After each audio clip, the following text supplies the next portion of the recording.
عنوان دی یتیم. یارانو زه چې لس کلنه ومه د اختر شپو په کوڅه کې ناست وم، راسره 3-4 ملګري هم وو. ټولو خوشحاله چې سبا اختر دی، موږ د یو بل نه تپوسونه کول سبا به څنګه رنګ جامې اچوو. زما د ښي طرف ملګری وایي زه خو به تورې جامې تورې څپلې ورسره هم توره ګړۍ اچوم. زما د ګس طرف ملګری وایي ما له مې پلار سپینې جامې اغوستي، جامو سره به تور سینډل اچوم. زموږ د درېیم ملګري داسې ووایي زما بابا ستا د بابا نه ښه دی، ما له یې 3 جوړې جامې اغوستي. چې زما وار شو ټولو ما ته کتل، زه غلی ناست وم سوچ کې تللی ومه. دې کې د یو رانه پوښتنه وکړه منصوره ته به څنګه جامې اچوې؟ ما په جواب کې ورته داسې وویل زما جامې خو به سبا ووینې چې زه به څنګه رنګ جامې اچوم.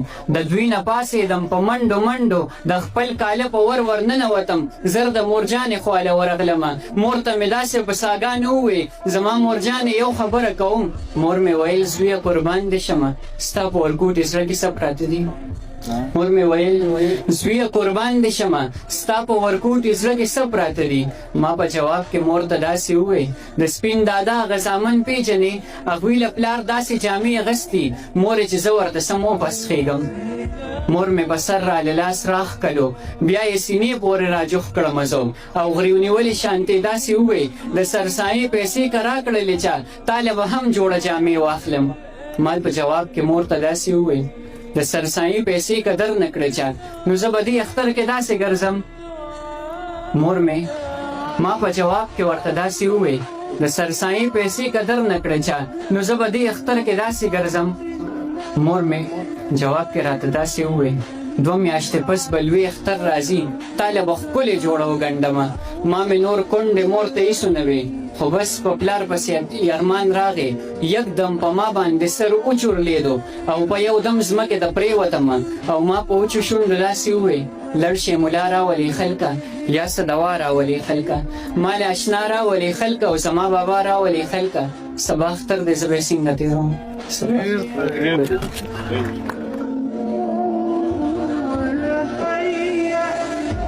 و چې ته ورته د نه راتلو بانې وکړې اختر کې، میندې هسې نه چېرته نشي وکړي اختر کې.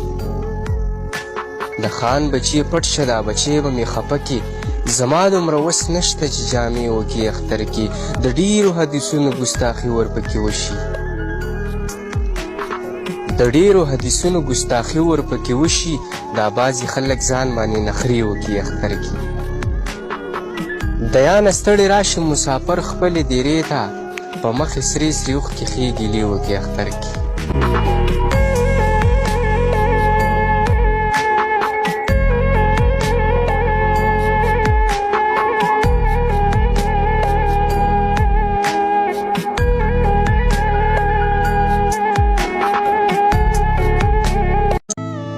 صاحب هر لار هر بلۍ را پورې خاندي، تا ته ګوري غریبۍ را پورې خاندي.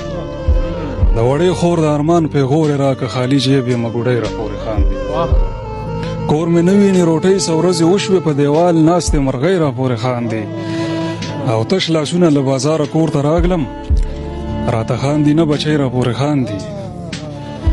سړیتوب د بېوسۍ په شور کې ورک شي، زه یې اورم څوک جینۍ را پورې خاندي.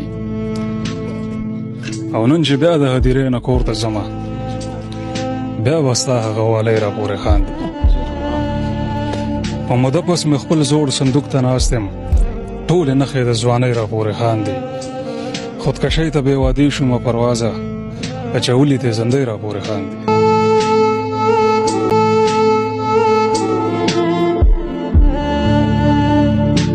عنوان دی اختر.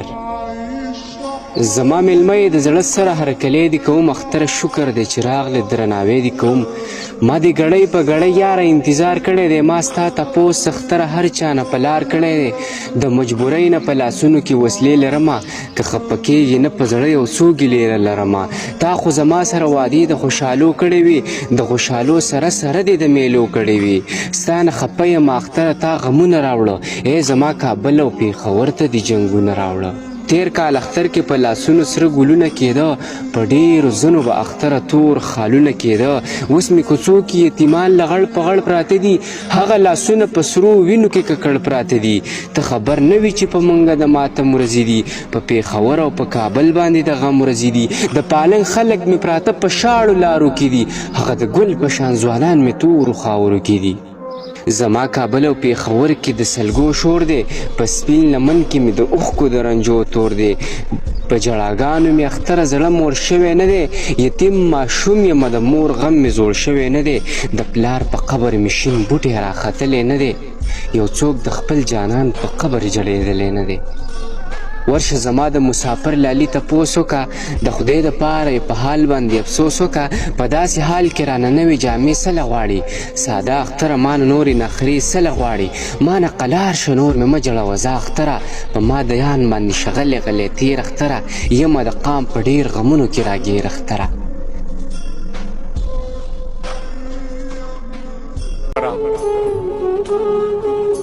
اختره زه به دې سندره کمه، په اتڼونو به دې غره کمه، راشد عاشور مې خو لږ وخوندوه، زه یو راځې دې ځل یې وتخنوه. دروغجن نه دی په رښتیا اختر دی، خو په موږ نه دی په بل چا اختر دی. دلته چې راشي خپه نیولی تېر شي، سای په سکندو وي غلی غلی تېر شي. نو سبا اختر دی چارسدي ته بوځو، د پیر بابا صاحب میلې ته بوځو. په پښتنو باندې اختر راغلی، د پښتونخوا په لرو بر راغلی. لا آزاد نه یې په اختر څه کوي، په پیر بابا او په خیبر څه کوي. نه به لاس رکم نه میلې ته ځمه، نه پیر بابا نه چارسدي ته ځمه.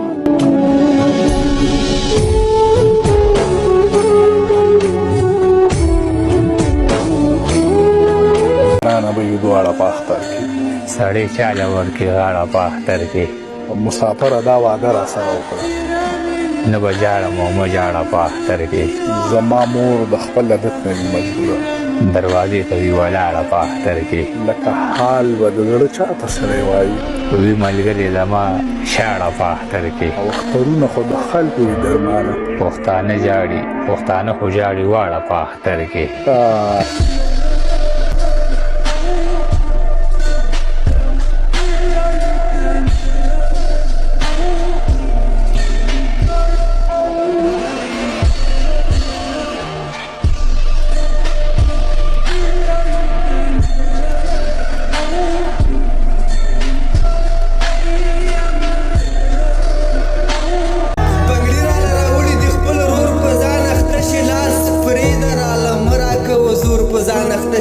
بغړی کې مات کې مور له بیا څه جواب ورکوم، کوڅه کې د جوړ کړی راله شور په ځان اخته شي. بغړی کې مات کې مور له بیا څه جواب ورکوم، کوڅه کې د جوړ کړی راله شور په ځان اخته شي. د لارې سره د پریمې د چې لاړه شم کور لا راګوري دروازه کې راله مور په ځان اخته شي. زما خو د خوله ماته شي خیرې زما نه وشوي، زما خو د خوله ماته شي خیرې زما نه وشي. په تا خو د هېڅ نه کېږي خو نور په ځان اخته شي. یترورې د عباس په نوم دا زوی دې څومره ښه دی، خاموش صاحب. یترورې د عباس په نوم دا زوی دې څومره ښه دی، دې زوی له دې ما وکړ که نه ترور په ځان اخته شي.